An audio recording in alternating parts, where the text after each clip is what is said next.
started because I don't want to waste a moment of your time, Dr. Caplan. Upstate colleagues and surrounding friends and colleagues, you are in for quite a treat today. What if I told you that what's going to be talked about today is considered one of the most important historical moments of transition in psychiatry? It was a pivotal showdown between biological and psychoanalytic psychiatry, or hearkening back to the famous two schools debate between science and tradition. And the two foremost experts battled it out on the pages of the American Journal of Psychiatry. I don't think we'd ever see anything like this today. I'm sorry to build this up so much, but in my mind, it's an unbelievable case and an unbelievable story, which is what brought me across the path of the great Eric Caplan. Eric Caplan is the once and future historian of American psychiatry. I love that line. He obtained his PhD in the history of science and medicine at the University of Michigan, and then launched a successful consulting practice focusing on drug development with a particular emphasis on molecules affecting the central nervous system.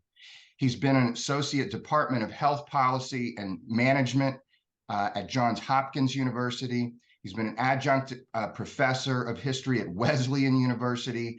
And he's also on, I'd like to hear about him from this later, on the program on negotiation at Harvard Law School. Presently, he's at Georgetown Law Center, and he's a Georgetown Law Scholar and a researcher and writer in residence. His publications and presentations are simply too numerous for me to mention, colleagues, but he is currently engaged in two very, very interesting projects. The first you'll hear today, Do No Harm, Osheroff v. Chestnut Lodge and the Future of Psychiatry. And he's collaborated with one of the most significant civil rights attorneys of the past century, Philip J. Hirschkopf, who I've had the distinct pleasure of meeting and lecturing with. They're working on a book, Truth is Like a Second Chance, Philip J. Hirschkopf making a civil rights law, which is forthcoming in 2027. I'm excited to hear from Dr. Caplan. Thank you for coming, Dr. Caplan. Thank you. I'm really, I want to say I'm delighted to be here, but it's hard to know where here actually is in this virtual world. So I am sitting in my home in Bethesda, Maryland, and I gather some of you are sitting in your homes or offices in the Syracuse region and maybe elsewhere as well. So I'm just going to start with my talk. I'll be extemporizing as with my slides. And if you have questions along the way, feel free to ask. So I also I have this window where I see some of your faces that I have to move out of the way. Oh no, now my computer's making a funky noise. Hold on. So, I'm going to shut the window where I see your faces. Hold on. I apologize. So I always like this passage that I begin with is from Macbeth. Life's but a walking shadow, a poor player that struts and frets his hour upon the stage and then is heard no more. It's a tale told by an idiot, full of sound and fury, signifying nothing. And much as I love that passage, I take issue with the words idiot and nothing. That said, the story I'm about to tell today involves a person whom many of you maybe have never heard of, or if you listen to the episode of This American Life that I shared, you may have heard it for the first time, named Dr. Raphael Osheroff. And this is in part his story, but it's also the story of many other people without whom we would not know his name, and I would not be talking about this today.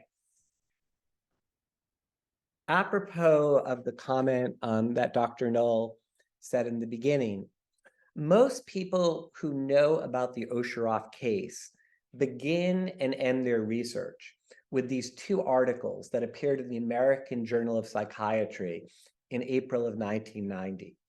And it was a debate between two of the luminaries in the field, Dr. Gerald Clairman and Dr. Alan Stone. Alan Stone recently passed away after a long and very distinguished career, not in the medical school, but at Harvard Law School, where he taught 2 generations of attorneys, maybe even 3. And the article that or the debate that they launched in 1990 was about the significance of a legal dispute that first began almost a decade before. And on the one side of the debate, we have Dr. Clearman, and what he's doing is he is arguing for what will later be known as evidence-based medicine. So while on the one hand, he's not really so much arguing for the triumph of psychopharmacology, but for an evidentiary standard based upon clinical trials. And on the other side of the debate is Dr. Alan Stone, who had formerly been the president of the American Psychiatric Association. And he is arguing in defense of sort of a venerable psychoanalytic tradition. And he's also anticipating, I think, some of the issues that we live with today. And I'll get back to that a little bit later about really what is the meaning of evidence and who decides what constitutes evidence. But as I noted, in 1990, when these 2 pillars of the psychiatric community square off against one another, it's more than a decade after Dr. Raphael Osheroff had been discharged from Silver Hill Foundation in November of 1979. Silver Hill was the hospital which his parents had him transferred to after 7 months at Chestnut Lodge in Rockville, Maryland, where I think they rightfully discerned that their son was getting worse and worse. So what I have on the left of this slide is a sort of a fascinating document that I found. It's the notes from the very first meeting that took place between Ray Osheroff and Phil Hershkopf, who would be his attorney in this seminal case. And if you note, it just 6 days after he returned home from what amounted to a 9-month hospitalization. And in this one little page, you see many of the issues that would emerge over the course of the next 10 years. You have the names of some of the key characters, a former colleague of his, Robert Greenspan, Dr. Osheroff's former psychoanalyst, Francis Board, whom he later returned to analysis with when he got home. And at the bottom of the page, it says Chestnut Lodge, and it names the 2 doctors whom Dr. Osheroff will later sue, along with Chestnut Lodge, as part of his malpractice case. So this is 3 years before the case is even filed, and just 6 days after Dr. Osheroff returns home. Now, what's kind of fascinating about the historiography of the Osheroff case, with the exception of Peter Kramer, virtually every book about the case makes mention of only 2 sources, the Clearman article and the Alan Stone article. So there's a wealth of literature that spawned about the case, but almost all of it relies on, and this is what I show on this slide, these are the footnotes of these books when they talk about the Osheroff case. And while it's murky, I apologize for the bad photos that I took. But what you see is every single author writing about this case relies on the exact same 2 sources, which are very tendentious and are making an argument about the meaning of the case without actually looking at literally the thousands of documents and other artifacts that emerged out of its telling. The other thing that's really egregious is that in more than 20 works that focus on the Osheroff case, every single one of them misspells the first name of Dr. Osheroff. It's Raphel, not Rafael. And I was really curious, how could so many people, and this is over a 20-year span, writing about the case, misspell his name? I mean, all you need to do is like Google the case. You can see the actual trial names and the attorneys, as well as the correct spelling of his name. So I was really stumped by this. And then I realized why his name was always misspelled. In Dr. Clearman's discussion of the case in the article I cited above, as you can see, I made it bold and in red, he misspells Dr. Osheroff's name. And that error is continually repeated because, again, this and the Stone piece are really the only two articles on which most scholars writing about the case ever relied. Now, there are two notable exceptions. One, ironically, is the first, and the other is the most recent book to consider the Osheroff case. The first book was written by James Kelly, and it's published by Rutgers University Press, which is a prestigious academic press, and it's an incredibly wonderful treatment of the case, and yet no one ever cites the Kelly book. The other is a book that has received a great deal of press coverage when it came out last year, which is by the New Yorker writer Rachel Aviv in her book Strangers to Ourselves, in which Rachel devotes a chapter to the Osheroff case. And to both of their credits, they each spell his name correctly. But one thing that's really odd about how historians and others have looked at the Osheroff case, and especially today when we think about how important the patient's voice is, between Kelly's book and Aviv's, almost a 25-year gap, not one single account of the case acknowledges the voice of Dr. Osheroff, the protagonist, and none cites the letter that he published in the American Journal of Psychiatry in response to the Stone-Claremont debate, in which, as the example below makes clear, he spells his own name correctly. And what's so odd about that is this, like some of the documents that I'm going to talk about in a few minutes, they were difficult to find and, other people didn't have access to them. But this document appears, in the same issues that are discussing the case. And yet very few, if no historians, ever actually made an effort to even read his letter and hear what he had to say. So one thing that's really quite remarkable and difficult to explain, what I'm showing you here is the very first piece that appeared in the New England Journal of Medicine in November of 1984. And in this piece, Alan Stone is the first to comment about the Osheroff case. Now, note, this is some 6 years before the American Journal of Psychiatry argument appears. And in this first piece, Professor Stone, if you will, defines the parameters that will become how the case is conceptualized for the next 30 years. But what's fascinating is a number of those claims in the very first article are really deliberate misrepresentations of the facts that Dr. Stone himself was aware of. And I'm going to cite just 3 of them, and then I'm going to sort of unpack why I believe these are deliberate misrepresentations. He notes in the article that papers that were submitted by the court to the court by the plaintiff and the defendants and other clinical materials are available to him. That's correct. He has all of the material that went into the case.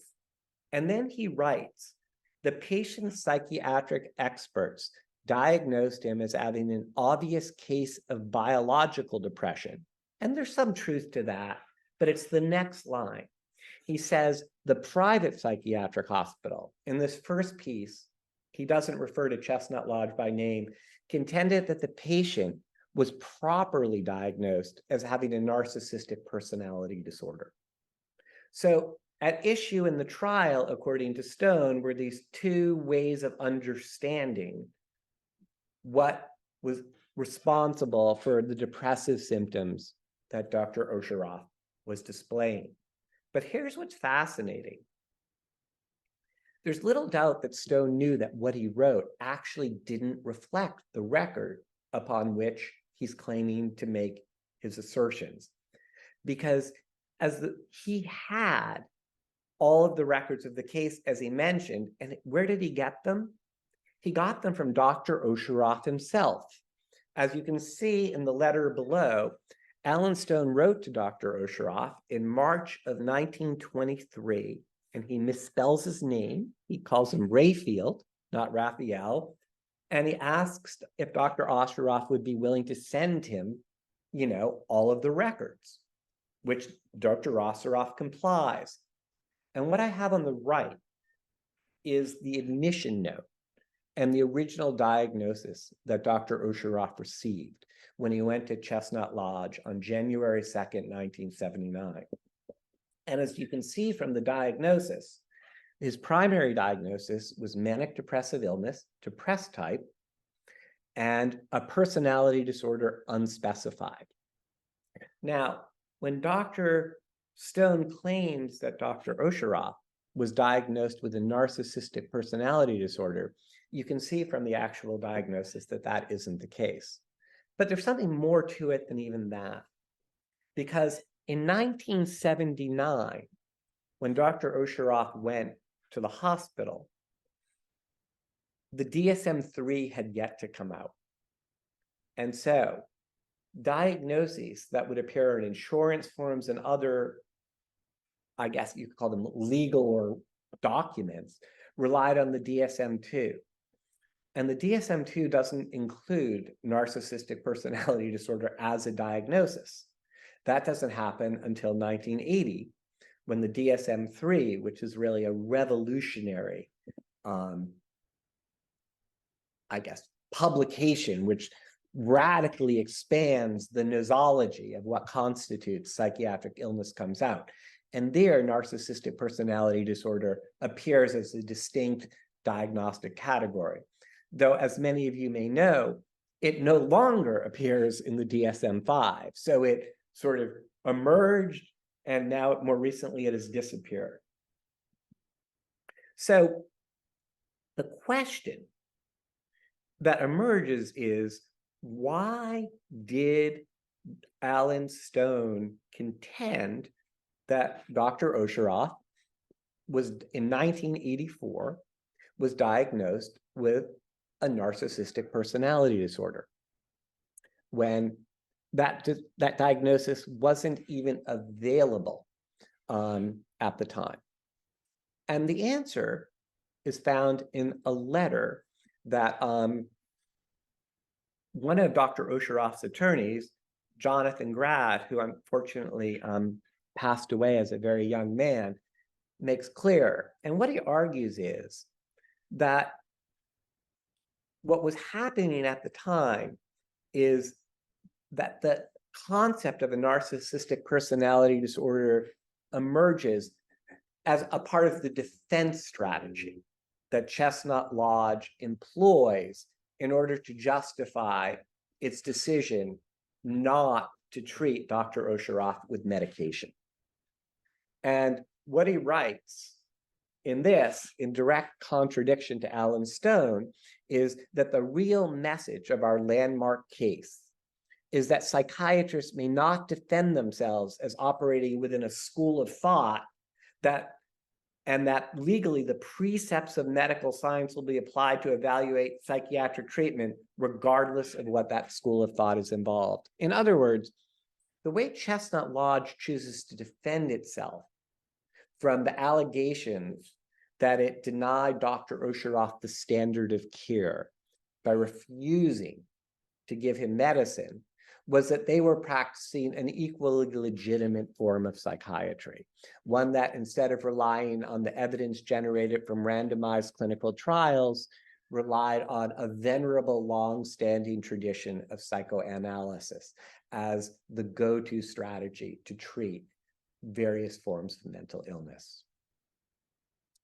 Between February and March of 1985, Alan Stone and John Grad engaged in a cordial epistolary exchange in which Stone concludes by telling Grad, I agree with everything you say. And what I have here are just 3 of the multiple letters that went back and forth between John Grad, who's an attorney for Ray Osheroff, and Professor Stone at Harvard, in which Grad is, in effect, trying to set the record straight in the hopes that Stone, who never would testify in a trial, but played a pretty prominent role in trying to shape the discourse, might come to see things differently than he originally thought. Also, and again, this is all before the 1990 Clermont-Stone debate. In response to that 1984 article that Alan Stone wrote for the New England Journal of Medicine, Jerry Clermont, who had testified as an expert witness in the Osheroff case, decides to write his own rebuttal in the New England Journal. And again, in order to make sure that he won't write anything that's prejudicial to Ray Osheroff, who is still involved in litigation, he too has a pretty lengthy back and forth with John Grad. And again, what emerges out of this is, and I think this is a really fascinating thing, that Grad writes to Stone that the attribution of a narcissistic character disorder is the product, he says, not of some contemporaneous diagnostic process that happened at the lodge, but rather of the rigors of malpractice litigation.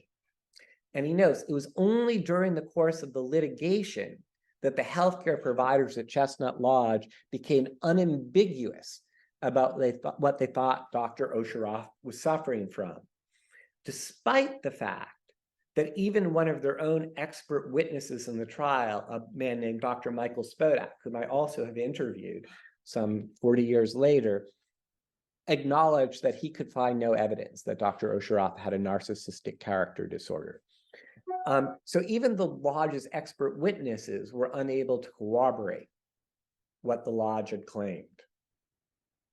But this is really the nub of the matter, and this is really what Alan Stone was most concerned about.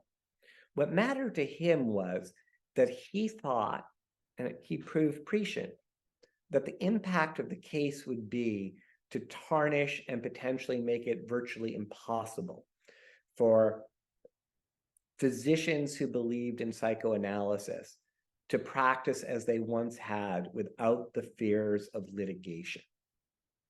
And this is really the nub of what was at stake, according to Alan Stone.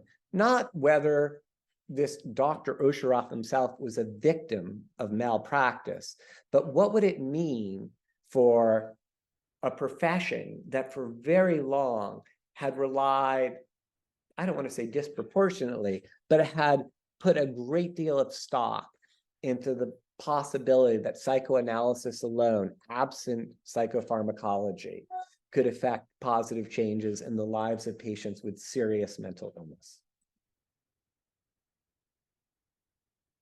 The argument that was really, and apparently this is an argument, I am not a psychiatrist and I'm not an attorney, but a point of view that frequently exculpates physicians who are accused of malpractice is that they represent what's called a respectable minority.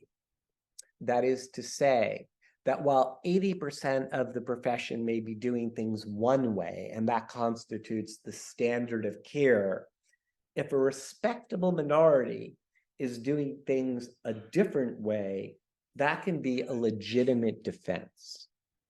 And what Chestnut Lodge claimed as part of its defense was that while the profession was moving largely in the direction of psychopharmacology, the reality was that a significant number of the profession was still engaged in the practice of psychoanalysis. And so that idea was that if Chestnut Lodge, it may have been bucking the trend, but if it was still employing a practice that was deemed respectable by a minority, then one could hardly claim that what they were doing was malpractice. Now, one of the reasons I wanted to explain some of the issues that are going on in the 80s, long before these major figures in psychiatry square off against one another, is because on the one hand, it struck me as peculiar that only Stone and Clareman would largely be the ones who were acknowledged to have significant positions in the case. And that many historians and others have sort of uncritically accepted their framing of the debate as what was really going on. But no one has really made an effort to look at some of the other real pillars in the psychiatric community who also had a large stake in the outcome and also were actual expert witnesses in the case. Alan Stone was not involved in the case, and Alan Stone had not met Dr. Osheroff until 1989, when they appeared on the podium together at a special session of the American Psychiatric Association meeting in San Francisco.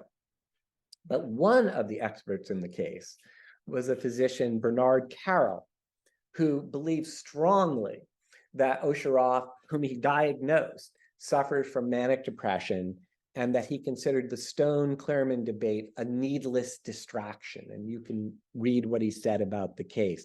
This is a passage I found on a blog of his that appeared in July of 2013, in which he basically says, I reviewed the entire record, and the sheer incompetence of Chestnut Lodge psychiatrists and their clinical care system was breathtaking. I think, having been through all the medical records, which I'll talk about in a little bit, I think that's probably an accurate account. Another expert witness in the case, William Potter, also reached a very similar conclusion. He was the physician who, when Ray Osheroff returned home after he had spent time at Chestnut Lodge, Ray went to for a consult so that he could get back his medical privileges. And Bill Potter also concluded that Osheroff did not have a narcissistic personality disorder and was pretty harsh in his denunciation of the neglect that Dr. Osheroff had experienced at Chestnut Lodge. What's fascinating, though, is despite the fact that there were many other experts involved in the case and who had deep knowledge about the case, most people writing about the case continue to rely on Alan Stone and his depiction. And I want to just give you one example of how I think Alan Stone can lead otherwise very credible scholars astray. Gail Hornstein, who wrote a brilliant biography of Frieda Fromm-Reichmann, who was one of the most famous psychoanalysts to practice at Chestnut Lodge in the 40s and 50s. She has devotes a chapter in her own book to the Osheroff case. And what she writes is, and I'll read the quote, Osheroff filed a malpractice case against Chestnut Lodge. At the time, this was seen as a very odd thing to do. The lodge was internationally known for its treatment of severe mental illness, and the argument that its cure was substandard would be hard to sustain. But Osheroff didn't make that claim, nor did he charge ordinary malpractice, that a physician had failed to administer the treatment for an identifiable illness or delivered that treatment in an incompetent manner. Osheroff made a different argument, that it was the lodge's choice of treatment, intensive psychotherapy, that had been in fault in the case. None of this is true. There's no such thing as a different type of malpractice argument. Every malpractice case hinges on whether, or virtually every case, a patient is denied a standard of care. That is the claim that Dr. Osheroff made, that while at Chestnut Lodge, he was denied the standard of care circa 1979 to treat a diagnosis of manic depression. And the standard of care in 1979, as articulated in virtually every psychiatric manual or textbook, was either drugs, electroshock, or some combination thereof. But because Alan Stone spent a lot of time talking to Gail Hornstein, she accepted his depiction of what Osheroff sued about, which was never in the records.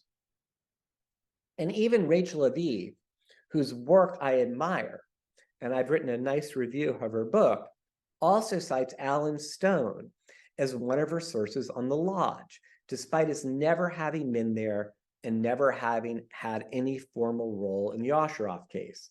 As she writes, and I quote, Alan Stone, a former president of the American Psychiatric Association, described the lodge as the most enlightened hospital in America. He told me it seemed like Valhalla, the residence of the gods. And several pages later, he writes, the case became the organizing nidus around which leading biological psychiatrists pushed their agenda, he told me. Now, what's fascinating is, to the best of my knowledge, Alan Stone never visited Chestnut Lodge. But he was so committed to the point of view that he had first articulated in 1984, and which in private correspondence with John Gratt, he largely disavowed, but he kept coming back to the argument again and again. Now, what I would argue, what was at stake in the case was never, so I hope Dr. Knoll can excuse me, a battle pitting psychopharmacology against psychoanalysis. But as Dr. Osheroff himself later explained, the question of the validity of doing psychotherapy on somebody with the necessity of keeping him in an institution for years and years and years, where they must endure the absolute horror of institutionalization. And what Dr. Osheroff writes, actually, this is testimony from when he was in his lawsuit. He writes, it's only the people at Chestnut Lodge who have remained insular, isolated, and incompetent. Freud the scientist, Freud the neurologist, Freud the physician had anticipated the day when psychoanalysis and endocrinologists would collaborate in unraveling the mysteries of the human mind, when psychoanalytic clinical observation will be correlated with the exploding database of the neuroscientific revolution. He said that in 1983. The other thing, when Osheroff says years and years as how long it was expected that he would be staying at Chestnut Lodge, this statement is based on his medical records. And as you can see, what I've highlighted below, during a case conference in 1979, one of the experts at Chestnut Lodge said he thought that it would 5 to 10 years at the lodge would be about the right time to effectively treat Dr. Osheroff. So one of the things I thought about was I tried to imagine, akin to, if you know Dostoevsky's The Grand Inquisitor's Tale, what would Sigmund Freud himself have thought if he had visited Chestnut Lodge in 1979? And had he been alive in the 1980s, what side might have he taken in the debate between psychopharmacology on the one hand and psychoanalysis / psychotherapeutic efforts to treat mental illness on the other? And I remembered a passage, I'd read this a long, long time ago, and it always struck me. This is from Freud's famous essay on transference, from his introductory lectures on psychoanalysis. So this is from 100 years ago. And Freud writes, supposing now it were possible by chemical means, perhaps, to interfere in this mechanism, to increase or decrease the quantity of libido present at a given time, or to strengthen one instinct at the cost of another, this then would be a causal therapy in the true sense of a word, for which our analysis would have carried out the indispensable work of reconnaissance. At present, as you know, there is no question of any such method influencing libidinal process. And you can read the rest of the passage on your own. when I read that a long time ago and then I remembered it, it was almost as if Freud was saying, well, if we had drugs that could do good stuff, that would be a causal therapy. And so I always have imagined that if Freud had lived through the psychopharmacological revolution, he would have been one of the first to join forces. Whereas many of his disciples, waged a tireless campaign against that very revolution.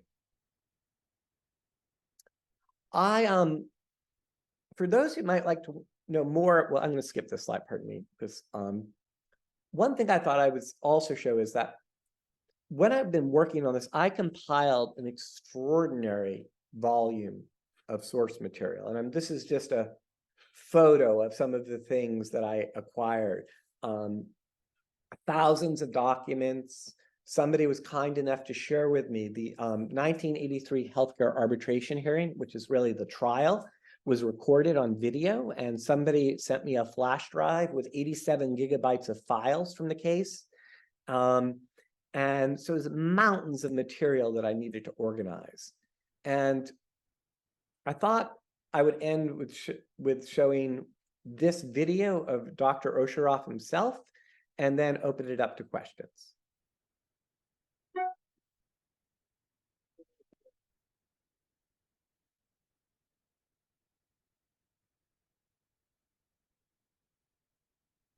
I don't think the volume is working. Oh.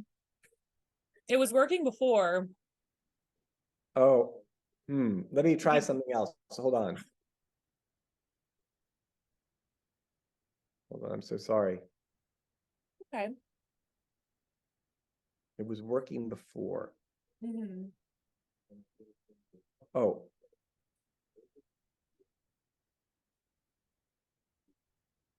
Oh, wait. For some reason, oh, give me a sec. I apologize. Oh, it's Hold on, I have an idea. Okay, let's see if this works now. I am under supportive psychotherapy. Is that working? Because I'm a man who's had every part of his life taken away from him. He's a man who's lost his income, his family, his children, his place in life, who spent an unnecessary period of time in a mental institution. Okay? I thought the medication would take care of all these problems. I won't even answer that question, counselor. Given me medication and treated the illness, then I would have been a functional person able to deal in the world and to deal with my business, my family, and my children. Not having treated the illness, I was allowed to remain a sick and defenseless man for a period of time during which events transpired which I was totally isolated from because I was locked in a hospital. Had I been treated appropriately and released, I could have dealt with any exigencies that were coming up with my life. A doctor In Chestnut Lodge, she would not have been able to send a guardian in there to look at this distraught, bedraggled ghost of a man to say he can't see his children. If I was well and functioning, I would have been able to court and get those children back into the country before they reestablished residence. So I'll end there and open it up to questions that people might have. Hold on, I have to figure out how I can, I have to stop sharing my screen, pardon my technical incompetence. Here we go. So, I open it up to questions. I also want to say it's very difficult for me to do this presentation because I'm staring at my slides and I don't see anybody and I don't have any eye contact and I've never done this before. So I apologize for some awkward moments because this is a very new form to me and I'm usually like an in-person kind of guy. Well, Dr. Caplan, it was excellent. Thank you so much. And despite this being new to you, this is the way of 2023 now. So you just go forward as you've been doing. You're doing excellent. Let me see if there are any questions, because if not, I'll end up monopolizing all your time.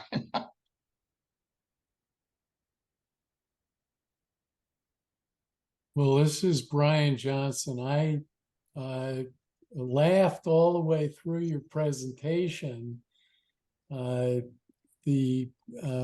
people like Alan Stone who participated sound awful. Do you can you give us your conclusion about why the whole affair was so wacky? I don't know if wacky is right, and I don't think Alan Stone was horrible. And I feel badly that that might be the inference you would draw. I think, which actually makes me rethink how I might want to think about this presentation, if that's the inference that you drew. I think there was a lot at stake that maybe it's difficult to appreciate today. You know, while psychopharmacology was not new by any means in 1979, it's the era before the SSRIs and the SNRIs. It's also the era before DSM-3. And so, are you a psychiatrist? Yes. Okay, I apologize, it's my own ignorance, right? So, I'm a psychiatrist and a psychoanalyst. Okay. So again, my own ignorance, and for what it's worth, my psychiatrist is a psychoanalyst, and I take drugs. So I mean, just to put that there, it's not like I have a personal axe to grind either way. I think was just an understandable concern that a standard of care that relied predominantly on the use of medication and the idea of evidence-based medicine, which is just starting to emerge then, that the actual term of art doesn't appear until an article by, his name is like Guyot, I'm saying the name wrong, Francis Guyot in like 1992. But what Clareman and his camp are really advocating for is what becomes known as evidence-based medicine. And what Alan Stone is defending, even if he's turning Ray Osheroff into a caricature to defend it, is a sort of, I don't want to call it a venerable tradition, but a tradition in which clinical judgment should continue to hold some degree of sway. And I think to the extent that the book I'm writing has a thesis, which I didn't talk about today, this is really the thesis of the book. That what began as an internal debate among competing camps of psychiatrists over which camp would ultimately hold sway and centered on the issue of evidence unwittingly created a Trojan horse for the pharmaceutical and the insurance companies to penetrate the doctor-patient relationship. So what Jerry Clareman is imagining is evidence will hold sway, that's a good thing, and we physicians will be the gatekeepers of what constitutes evidence. But that's not the world we live in today. The world we live in today is $2 trillion industries compete over what constitutes evidence and have transformed a lot of medical or physicians, I don't want to call them into minions, but really into bit players in determining not what they can use, but what will be paid for. And so the idea of evidence-based medicine as a good thing is kind of a mixed blessing. You may disagree.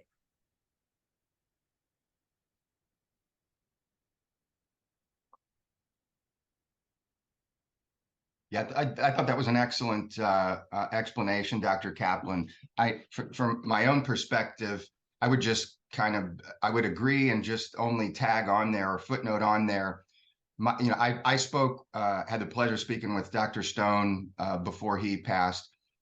This guy was a towering genius and an impressive character. And I, as best I can tell, it seemed to me he was worried about, I'm going to very broadly stereotype, but the elimination of innovation and creativity and artful, skillful judgment in psychiatry. Like the one piece where they argued about the respectable minority doctrine, he points out the reason that the law maintains that is so that new innovations can be introduced. And he was worried about those things being hemmed in and perhaps eliminated, and only evidence. And as a philosopher, as a legal thinker, he understood well, I think, that there's evidence-based and there's evidence-based. Yeah, I think as I thought about his role, because I've uncovered all of this private correspondence, right? Things that people don't think people will see. And maybe in this particular presentation, I didn't use it as respectfully as I should. I don't know. I mean, that's always a difficult call, right?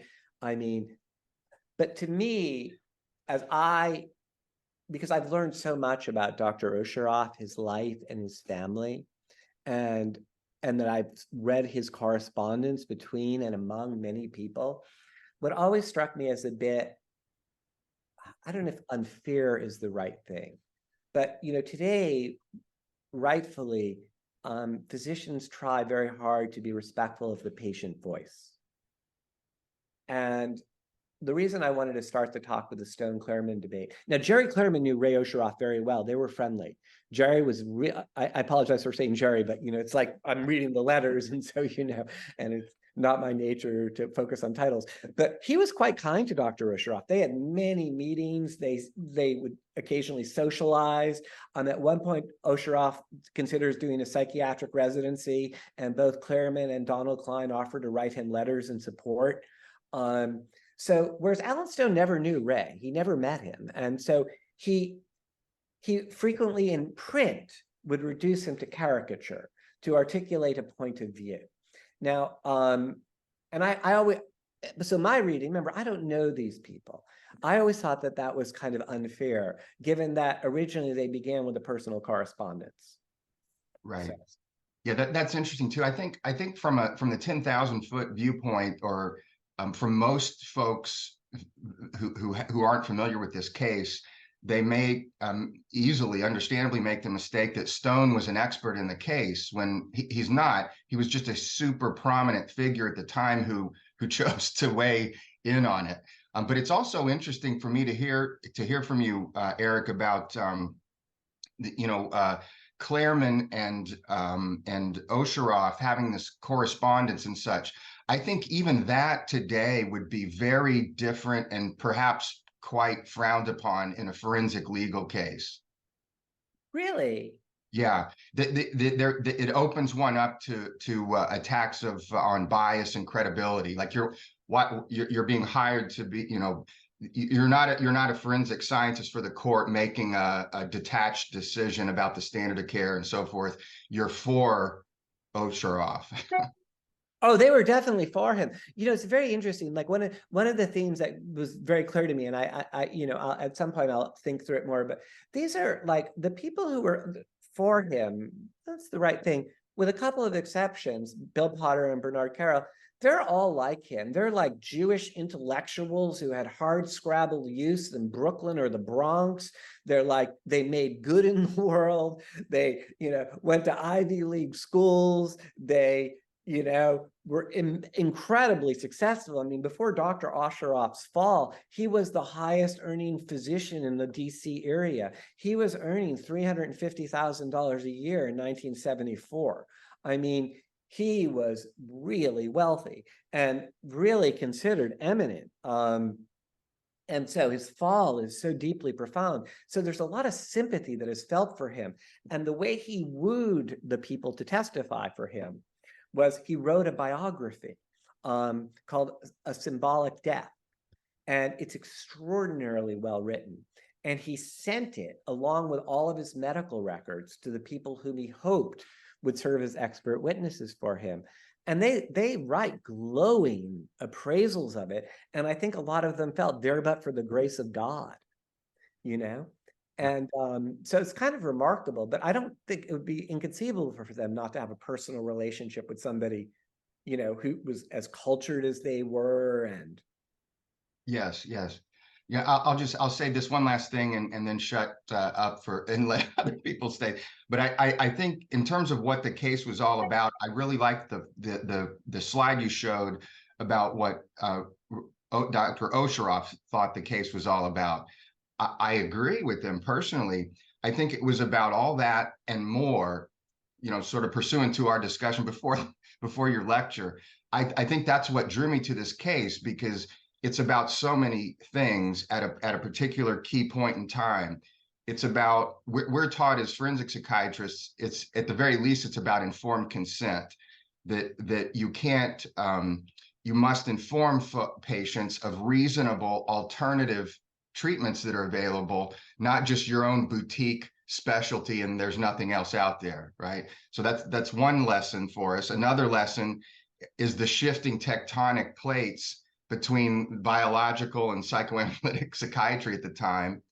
And then I think overall it kind of affirms, in my view, psychiatry's hybrid status as both, an art and a science. I couldn't agree more. Does anybody else have questions or things? I don't know if anybody oh yes, I see a hand. I want to, I guess, dovetail behind Dr. Knoll's comments. When I trained as a psychiatrist, we trained under DSM-2, and my senior year, they switched to DSM-3. And we were terrified that our boards would tear us apart because this was a whole new system. And as you correctly point out, I think it was a watershed document that DSM-3 represented.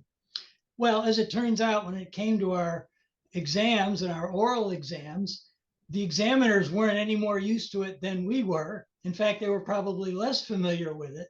So that didn't prove to be a problem so much. But what I think is striking about this is that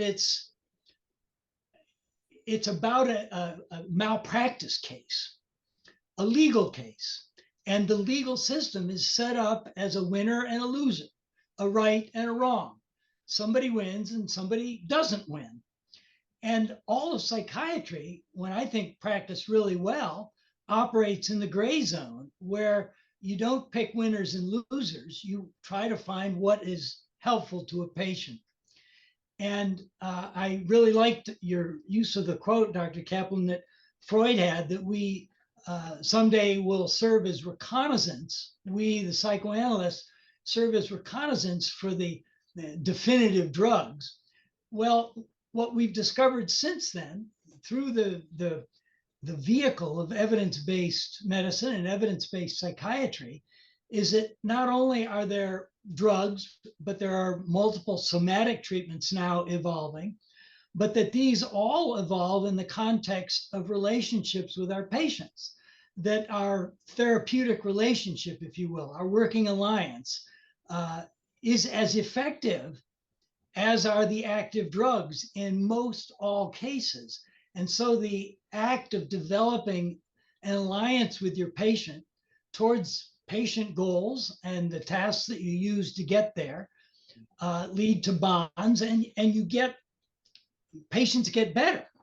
And what I think is the newest movement that I recommend my colleagues heartily and probably annoyingly is the increased use of outcome measures every session and at least every 2 or 3 sessions, so we can monitor how our patients are doing, so that we don't have a Dr. Osheroff under treatment for 6, 9, 11, 12, 13 months without recognizing that something isn't working here. Oh, something different needs to be done. may I speak to that? So Chestnut Lodge had a plan for Dr. Osheroff. And the plan was that he would be there for 5 years. The plan was that they were going to regress him to a state of infantile dependence. That was the plan, right? That they were going to deny him his entire outside support network, that they were not going to allow visitors.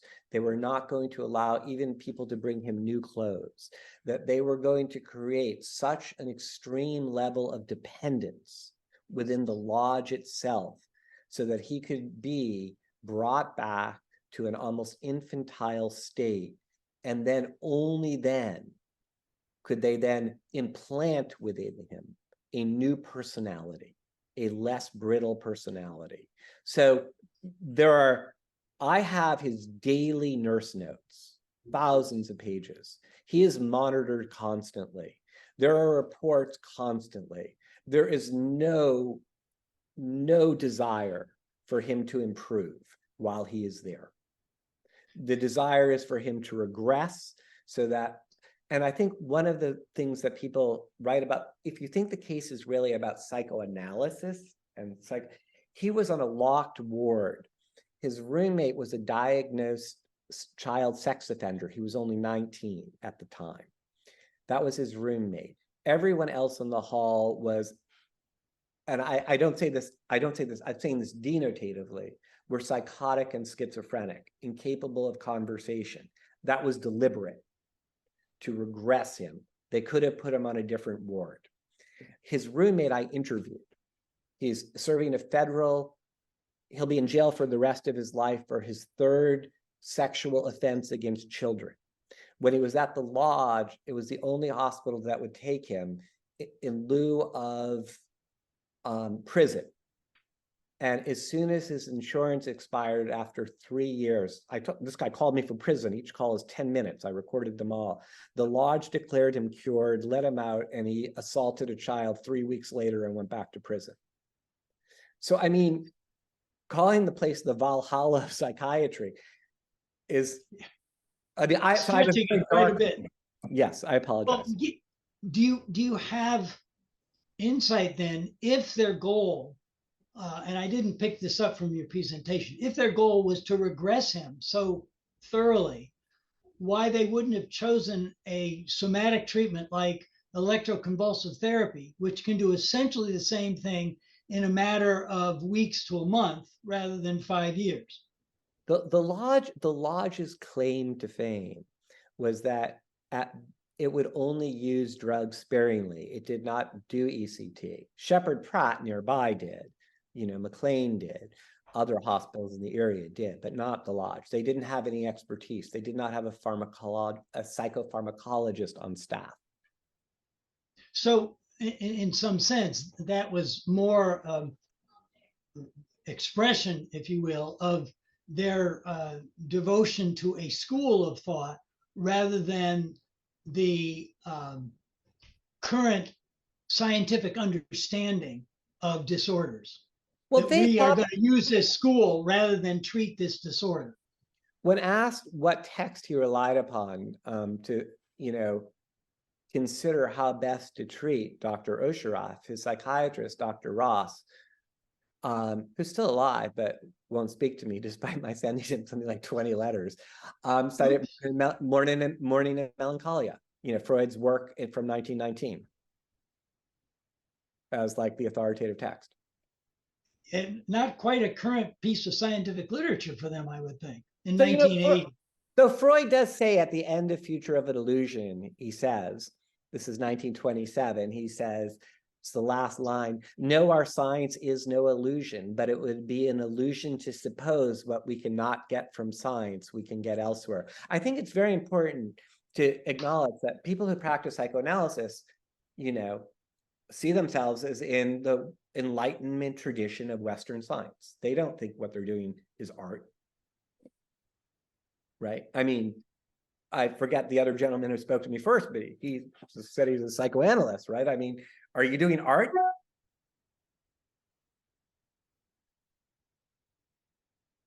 This is Brian again, and sorry. No, we rely on science constantly, and there are good studies of outcomes of analytic treatment now.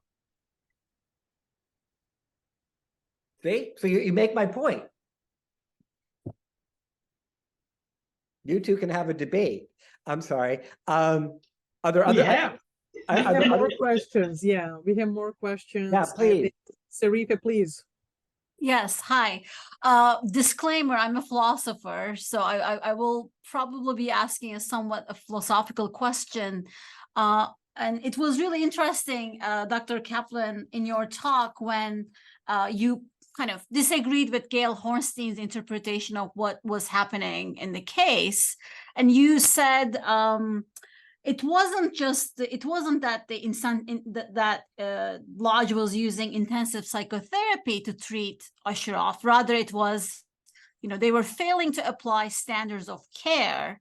And then it made me think whether there are fundamental differences between the concepts of treatment within between biological psychiatry or maybe psychoanalytic psychiatry, where biological psychiatry perhaps maybe has a cure model of treatment, whereas in the kind of more therapeutic approaches, there's more of a recovery kind of approach. And then you said standards of care, and then I realized that I never thought about what exactly standard of care would be kind of in relation to thinking about treatment. So I was wondering if you can kind of say a little bit more about those tensions.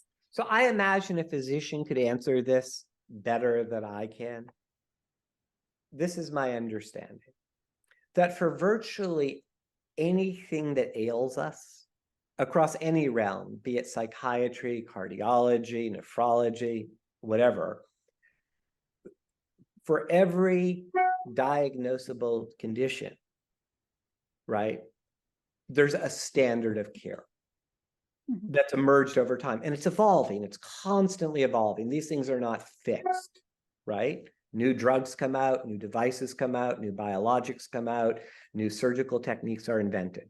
So standard of care is not a hard and fast rule, but it's what slowly becomes the way that the vast majority of physicians within a given specialty will approach a type of case. And so malpractice as an area of law, and again, I'm not a lawyer either, you can't make a claim that a judge won't throw out if the claim doesn't at some level involve a violation of the standard of care. Now, there are exceptions, mostly in surgery. So in surgery, you can have one maverick doing something, and even if that person has a bad outcome, that minority rule will probably be exculpatory. But if I go to a cardiologist and complain of bad chest pains, and she puts me on, I don't know, some treatment for toenail fungus because of some folk belief, and I die the next day, one could argue that the standard of care was violated, and that's malpractice. Whereas if she put me on a beta blocker and an aspirin and arranged for me to get an EKG, then that's the standard of care. Again, I can be corrected on that, but that's how. Yeah. So do you think, I mean, I guess my question is do you think that couldn't the Chestnut Lodge defend themselves as we did, the standard of our care and our framework of treatment is this? Well, that might involve 5 years of staying in the hospital or. Well, so you asked different questions, and again, I'll try best to answer them according to what I believe is correct. Today, people use the phrase, "This is my personal truth." Hospitals aren't allowed to have their personal standards of care. Standards of care is an intersubjective agreement within a specialty. And physicians, because of how licensure works, are allowed to do whatever they want. They can prescribe any drug for anything, but there are not without consequence. And so taking a person who is diagnosed with a manic depressive disorder in 1979, in which in all likelihood, in an inpatient setting, 95% of the hospitals in the United States would have done more or less the same thing. And doing something very idiosyncratic. It can work, and it might actually benefit a patient. But if it doesn't, there's a good malpractice case because the legal standards are different. I think that's how I understand it. Yeah, thank you. Thank you. That's great. Thanks. Other questions? Mr. Meyer? Yes. I see hand, I don't know how to call on I don't know how to call on a hand, you know?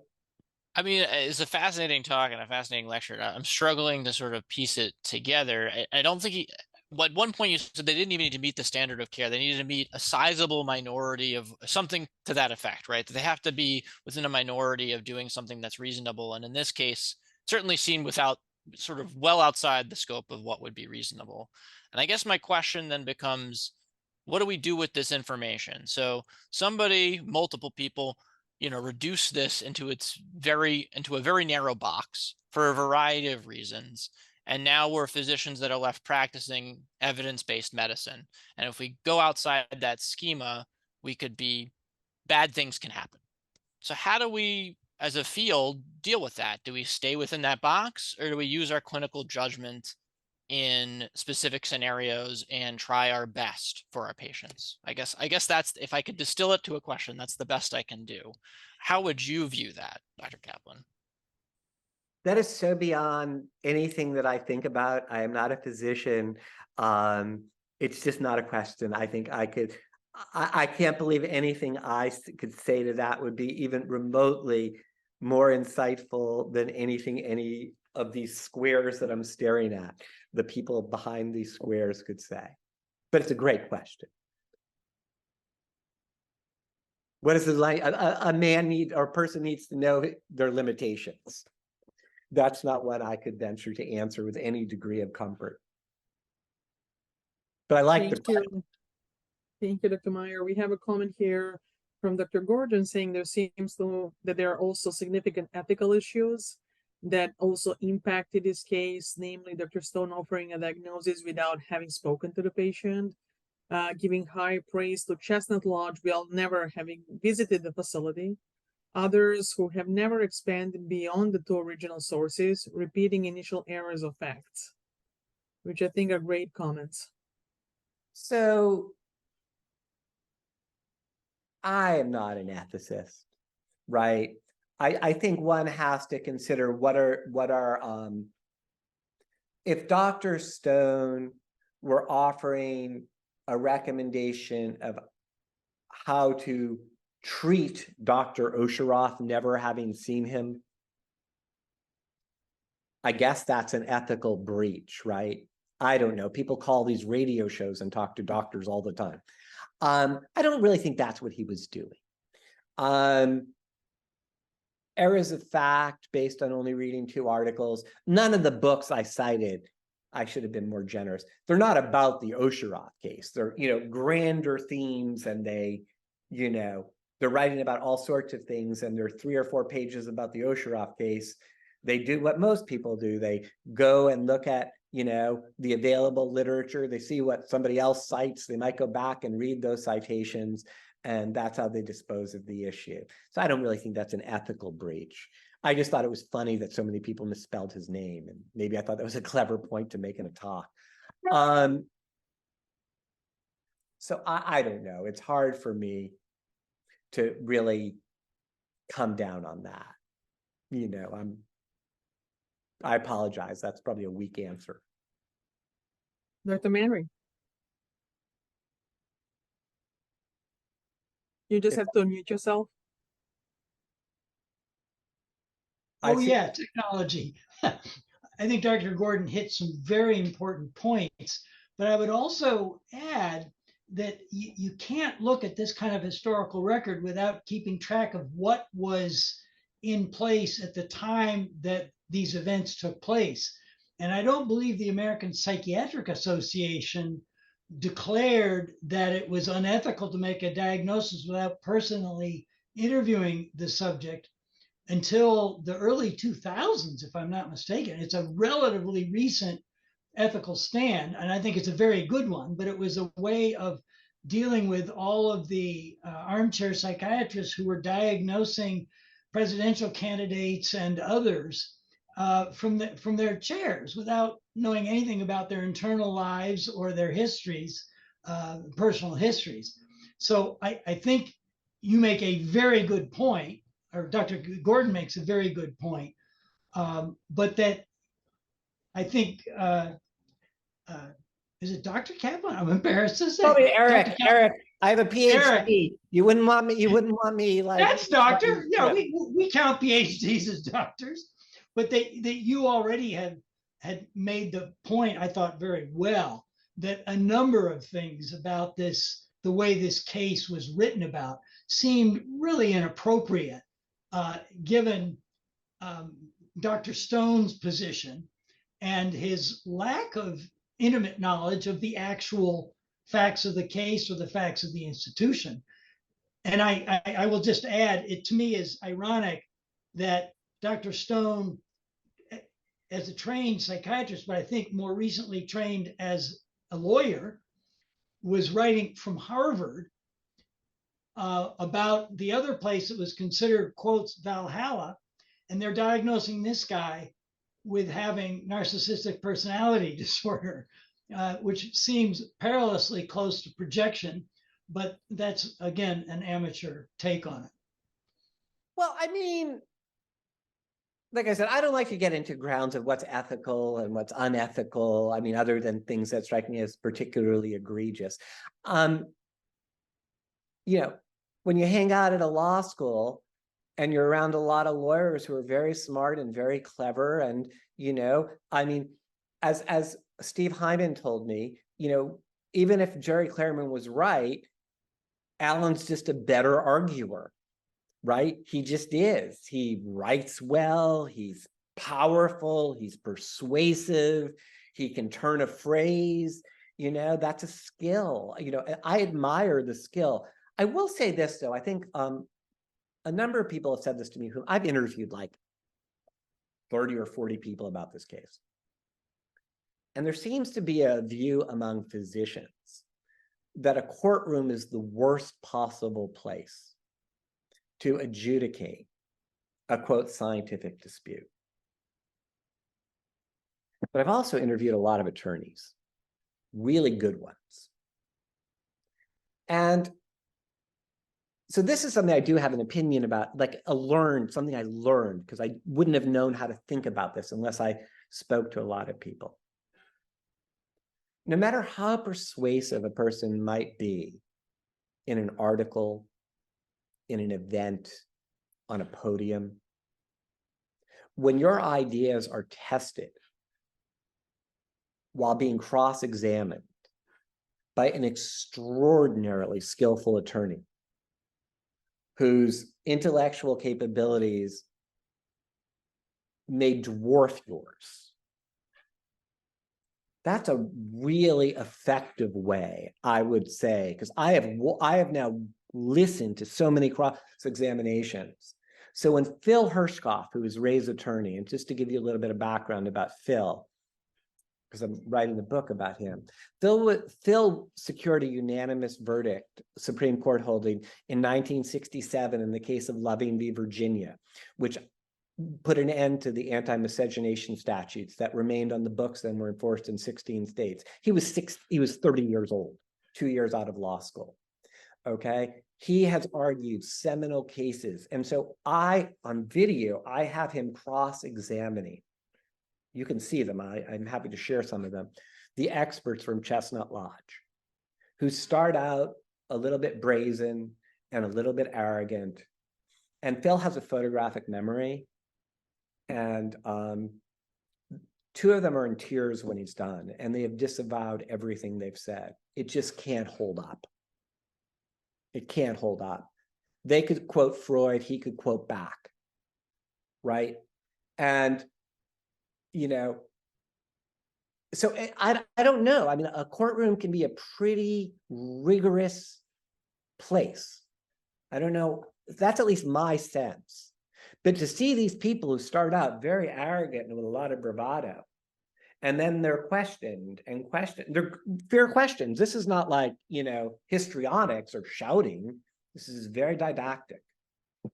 So at least that was my take. I would hope none of you would ever have to be on the other end of that in a courtroom. Thank you, Dr. Caplan. I do think, you know, this is an amazing case for all of us to think about, because it brings this question related to what we do actually real time every day with every single patient. And that's what is the information we are providing to the patient do we have the best grasp on what is the latest evidence? I really like what you said. This is dynamic, correct? What is standard of care is dynamic. It's going to change in the unit of time. And we have specific responsibility when providing information and discussing treatment, being able to discuss many different treatments in balanced ways, correct? Because I can easily see how one, if you are in favor of one thing, you can easily make it sound to the patient better than the other option. And for example, in the field that I work, which is reproductive psychiatry, I often see that providers, they don't feel comfortable prescribing women during pregnancy, so they just stop everything, correct? Without really providing information on what is going to be the consequence of potentially stopping the medication and untreated disease per se during this period. And I see that every day because that's almost every patient that I see. Sure. And it's really important that we do understand that hopefully if we keep ourselves to the standard in our office, that are almost as in a court, correct? That we are trying our best to provide and meet standard of care. And I think that's really important here.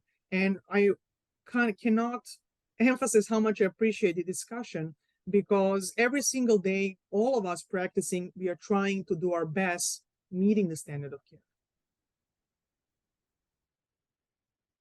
That's wonderful. Any other questions or comments? Or I can't see the whole gallery. People write, they write comments, and I'm not quite sure what to do with the comments because I don't have my reading glasses, so they're very hard for me to read. It's okay, Dr. Caplan. We've been going through the comments as we go along. So we addressed all the comments so far. There was a little bit of correspondence related to Goldwater rule.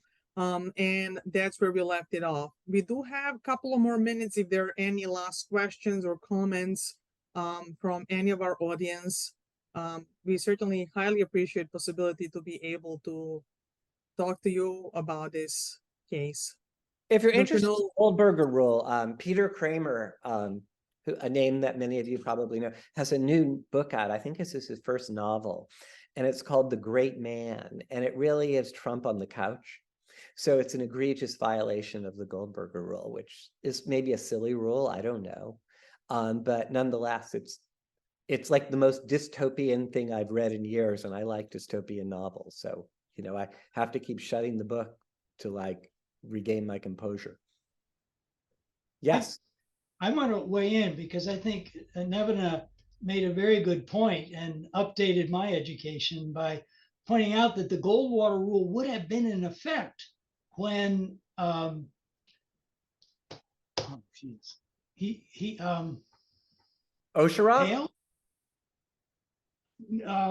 For the Osheroff case. That here we have a Go ahead. So I was going to say I don't know if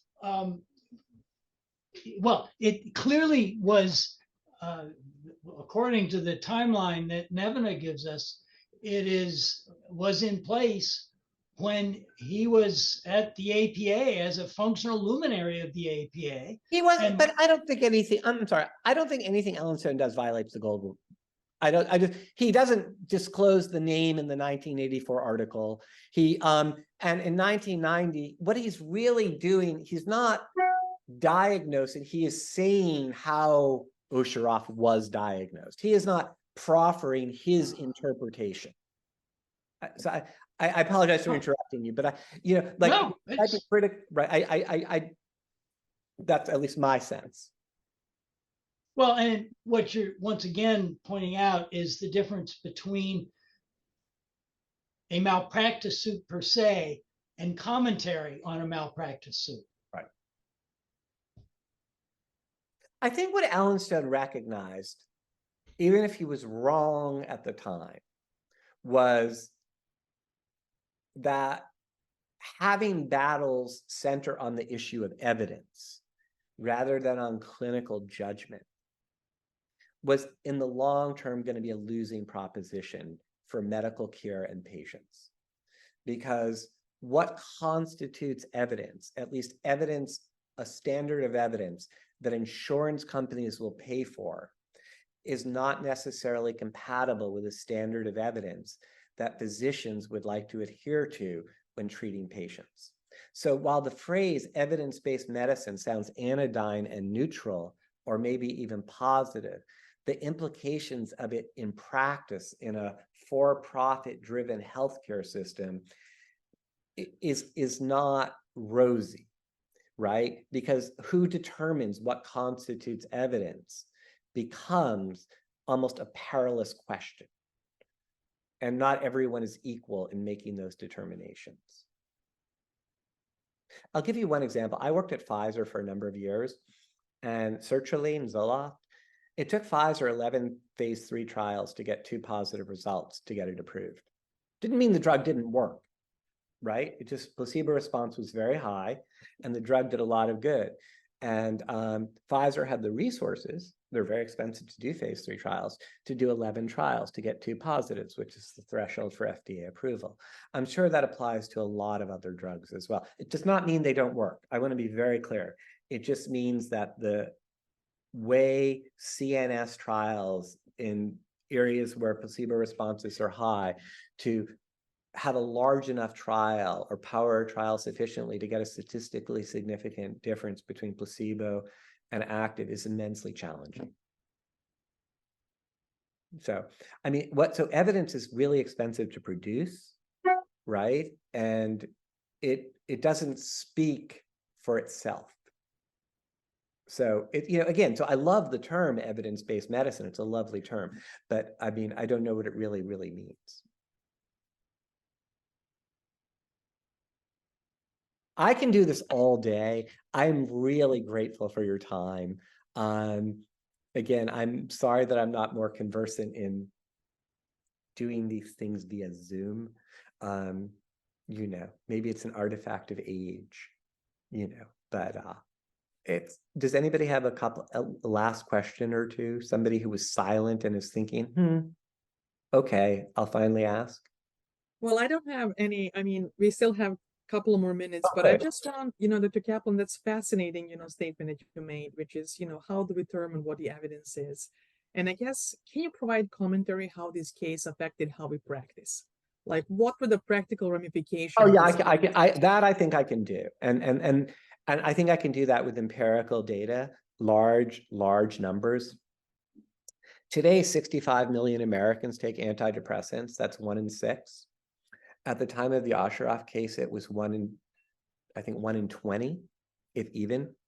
So you've had a rapid proliferation of antidepressant use.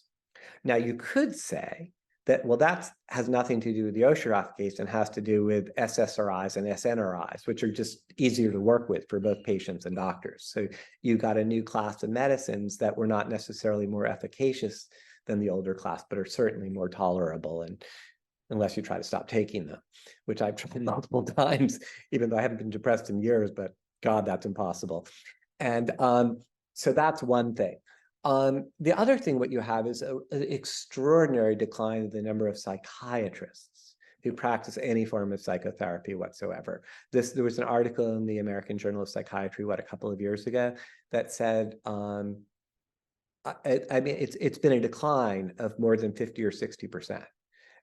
With many psychiatrists no longer practicing any form of psychotherapy at all, right? So you have a new care model, right, where psychiatrists largely are prescribers of drugs, and that social workers, PsyDs, clinical psychologists, nurse practitioners, physician assistants are now largely the ones dispensing with psychotherapy. And a part of that, maybe that's driven by insurance reimbursements and other things, right? I know that when I see my psychiatrist, right, he gets to bill 2 codes because one of them can be for medical treatment, 90834, and I don't remember what the other one is.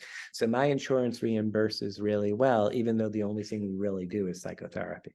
Whereas when my daughter sees her psychologist, she can only use 1 code, because she can't prescribe drugs. So the reimbursement for essentially the identical thing is less than half, right? That's weird, right? But, so there's been a lot of things, but again, I don't know that those are the implications of the case.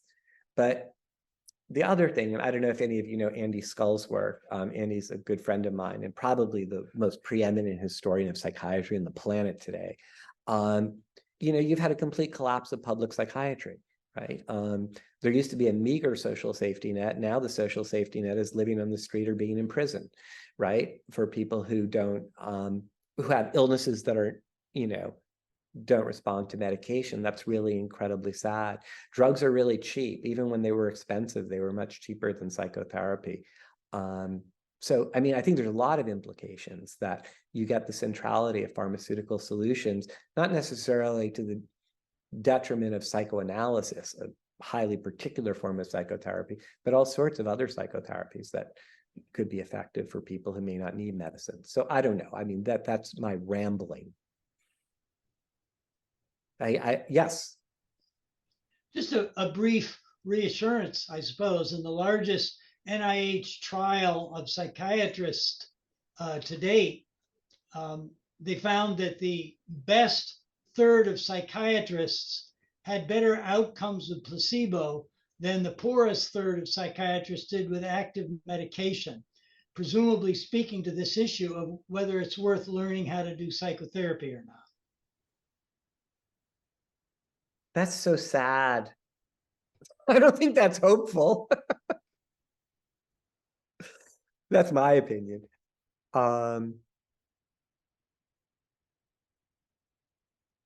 So it's more expensive and time consuming to learn how to do psychotherapy than to learn how to prescribe.